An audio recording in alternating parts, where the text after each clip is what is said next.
Hello everyone, I'm Teacher Michelle and welcome to another episode of Unang Math.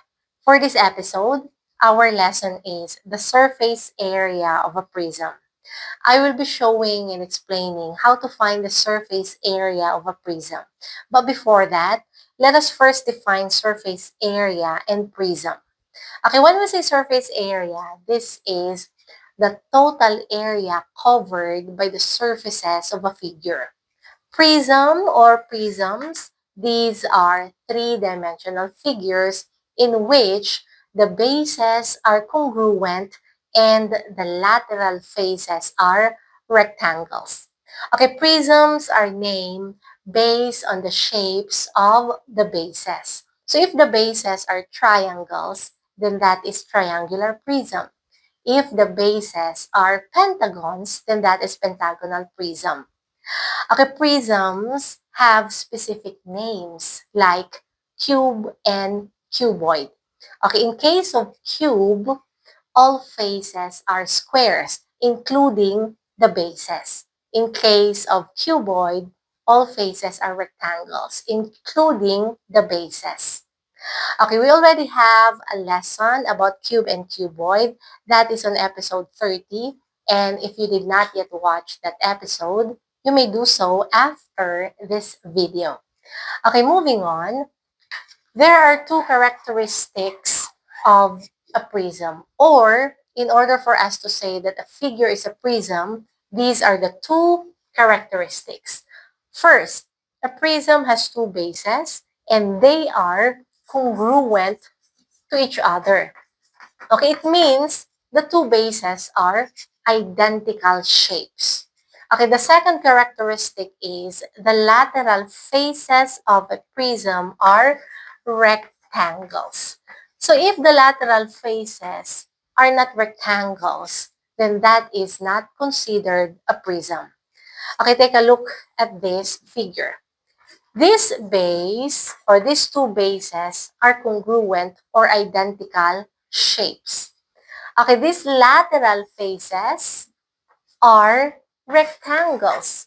So this figure is a prism. Okay, how do we find the surface area of this prism or the area covered by the surfaces of this figure? Okay, to easily find the surface area of this prism, we will consider its net. So if we will cut open and spread this prism, the net of this prism looks like this one. Okay, this shape, this is this base. And this shape is this base. Take note, bases are congruent or identical shapes. Okay, these lateral faces of this prism, these are these rectangles. So these are the four rectangles. Okay, now, in episode 30, I actually explained there how to find the surface area of a cube and cuboid. And in that way, we needed to find the area of each shape. Then add together, then that will be the surface area of the figure. Okay, this time, I will be showing you easier way on how to find the surface area of a prism. Okay, this length is actually equal to this length. Okay, what about this length? This is equal to this length. Okay, what about this length? This is equal to this length and also equal to this length. Okay, these four rectangles, when we combine or when we put together, they make these bigger rectangles. Okay, take note, the bases are congruent shapes or identical shapes.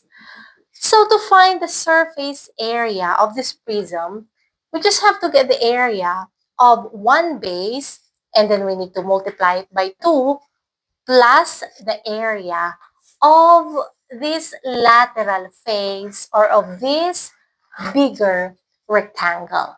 So surface area of a prism, that is equal to the area of one base, you just have to multiply it by 2. Okay, and then add the area of the lateral face or of this rectangle. Okay, by this time, we can answer this concept check question. Okay, in the net of the triangular prism, we are going to fill in the appropriate numbers in the box. So this is our triangular prism.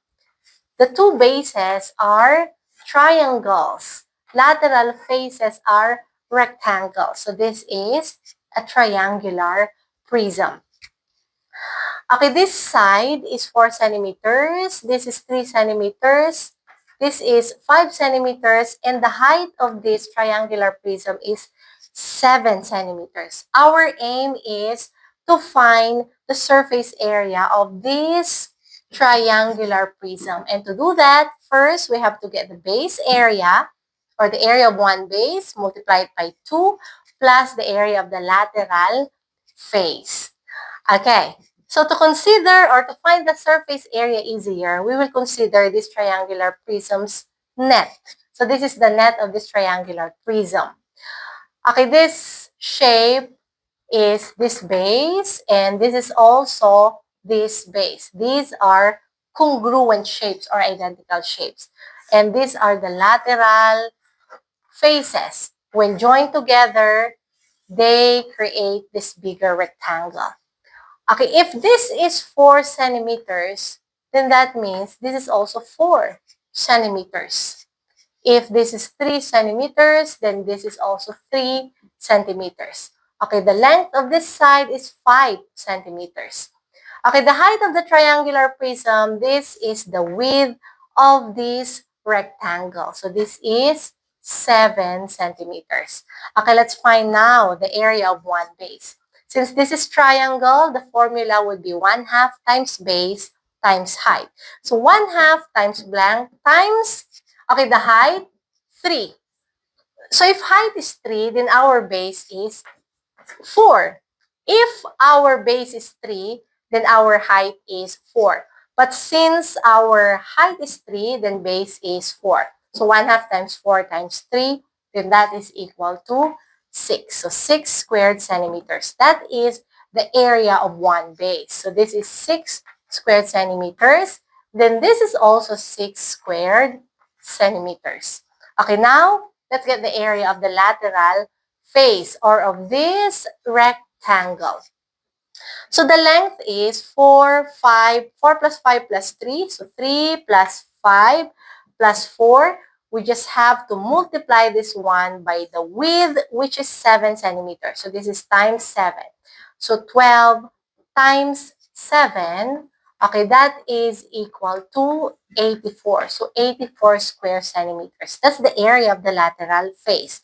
And finally, to find the surface area, okay, we just have to multiply the area of one base by 2 plus the area of the lateral face. So area of one base is 6 square centimeters. So 6 times 2 is 12 plus 84. So 12 plus 84.